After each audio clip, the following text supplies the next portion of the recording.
I can't lie, I cried. Let's review Halloween Aftermath.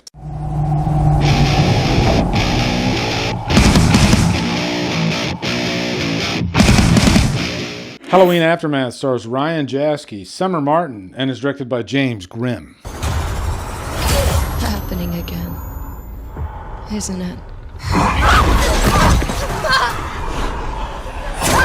What's up, guys? Welcome to a brand new 2025 review for a fan film called Halloween Aftermath, directed by James Grimm. James and I go way back. We've known each other for quite a few years now. You know, the horror space isn't that big, and a lot of my friends make fan films, and I watch them. And my general rule is when I watch a fan film, even if it's from a friend, if it's so bad, then I'm going to reach out to them and I'm going to tell them, hey, just so you know that I probably shouldn't review this, because I got to be honest, this movie is really, really bad. Okay, so that's one of the reasons why you probably don't see me giving too much shit to a lot of fan films, or at least giving them bad ratings. Because like I said, what's the point of me giving a bad review to somebody who is at the ground level trying to get their film, you know, made? So yeah, that's where I come from when I do fan films. So obviously I'm reviewing Halloween Aftermath, so that can kind of tell you whether I liked it or not. I liked it quite a bit, but how much did I like it? We will get into that. So anyway, let's give you a quick plot synopsis. This takes place between Halloween Kills and Halloween Ends.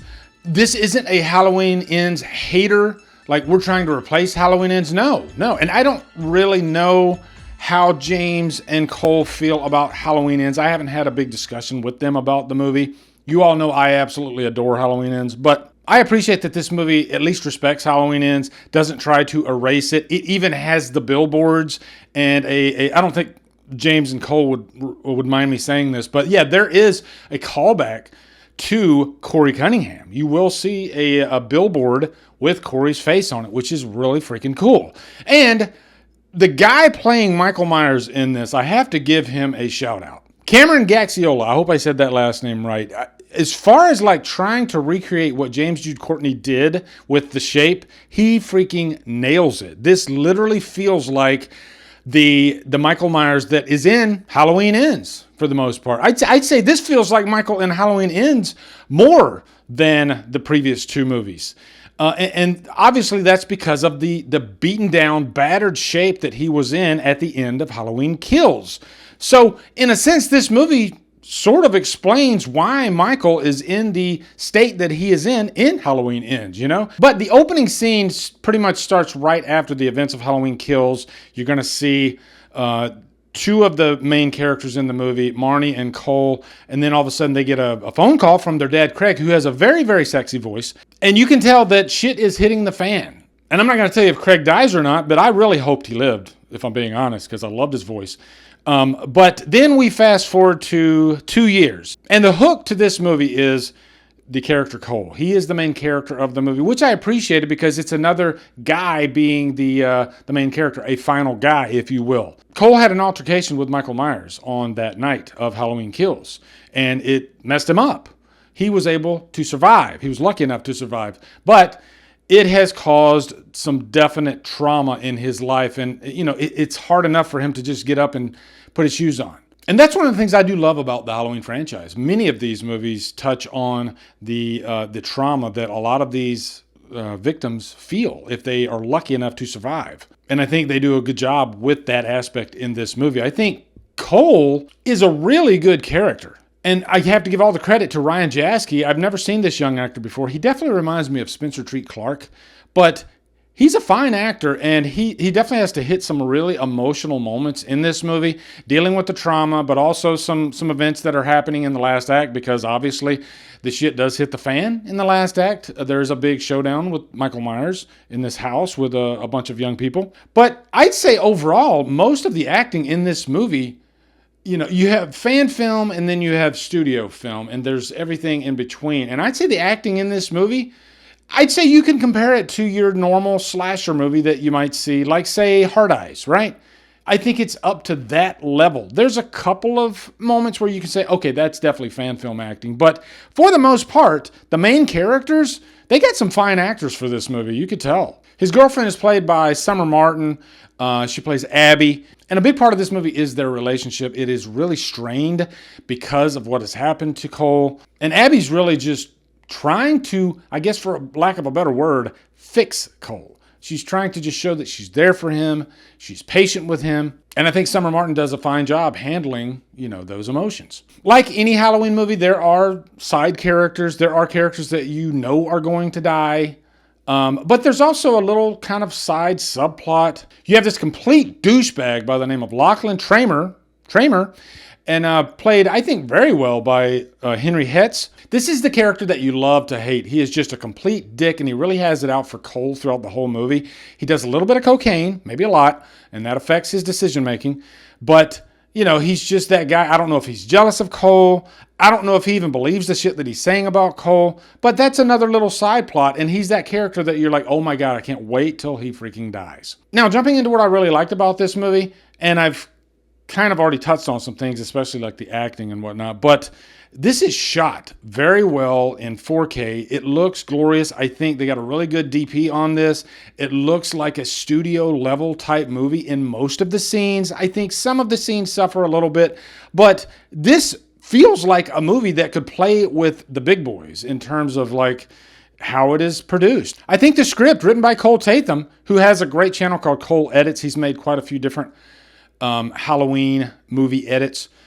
He edited this movie and wrote the movie, and I think he does a really good job with the story, handling the emotions. When you watch a fan film, you're just happy to get some good kills, right? And just don't bore me. And you just hope that the production isn't an eyesore. And this movie, I think, achieves every goal that you want it to achieve, but it made me freaking care about these characters.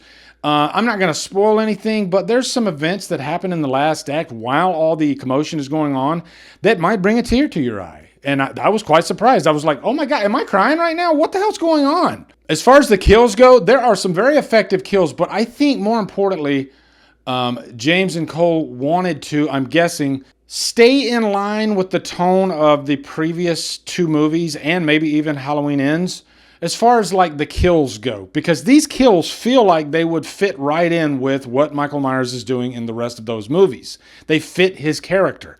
They weren't trying to say, okay, let's go as crazy as we can and make like a Jason Voorhees style kill. No, but there are some really fun and inventive kills in here, but I think the emotion of the scene takes precedence over everything else, because this movie, it's definitely a vibe and you want to keep that tone going throughout the whole way. Also really enjoyed the music. There's a lot of fan films that they seem to borrow music from the franchise. And I think this does borrow one or two cues, but I'd say it feels like 90% of this movie has all new original music, and I think it's very well done. Now, as far as the cons, this movie is 2 hours and 15 minutes long. I think they could have chopped off maybe 20 minutes of this, made it a nice, tight hour and 50 minutes, and I think it would have worked really well. Just because, yeah, there's a lot of things going on in this movie, but not so much that you need 2 hours and 15 minutes. And there were quite a few scenes where, and I'm armchair quarterbacking here, of course, but yeah, there were a few scenes that I was like, you could probably tighten this scene up a little bit, right? Maybe chop off a beat or two, because I think a lot of emotional scenes, less action-heavy scenes, they're all about timing and beats. And there were a couple that sort of lingered a little bit too long. So I could see an edit here that might get it down below 2 hours, and then it's like freaking money. But really, that's my only complaint about the movie. And I do think it's paced well for a 2 hour and 15 minute movie, because once the action starts, really ramping up, it never lets up. And I'd say the last at least 30 minutes of this movie are just, you're gripping your chair. And that's what you want in a Halloween movie. And I'll even say this, guys, this is better than a few of the Halloween movies. It honestly is. That's not me trying to butter James Grimm up. I'm just being completely honest. I'm just trying to say this is a very competent, well-made movie that looks fantastic. It might be, and do I even want to say this? It might be the best Halloween fan film I've ever seen. I'll have to go back and maybe look at my reviews, because I have reviewed a lot of fan films that I like.